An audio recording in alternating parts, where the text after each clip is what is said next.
Perkenalkan, saya Paini, saya pendiri Rumah Singgah Disabilitas Mandiri. Kami mempunyai produk yaitu brandnya MZI Snack. Kenapa saya beri nama MZI Snack?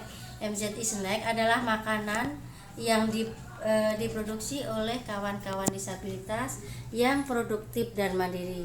Ini adalah salah satu produk kami para disabilitas di Rumah Singgah. Salah satunya adalah undi-undi ketawa, ada tempe benguk, keripik tempe benguk, dan ada juga singkong gadung. Ini murni singkong, kita olah seperti rasanya rasa gadung, dan ini langka sekali, mungkin di kota besar jarang ditemukan. Dan ini juga ada keripik bawang, dan ada juga emping jagung,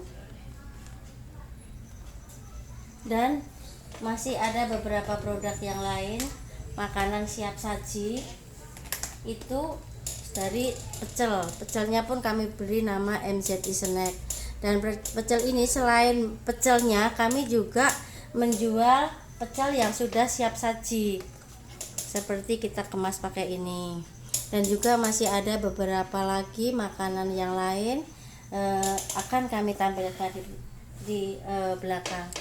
Selanjutnya mungkin para teman-teman saudara pemirsa semuanya, apabila ada yang berkenan, silahkan menghubungi ke alamat berikut. Terima kasih. Assalamualaikum warahmatullahi wabarakatuh.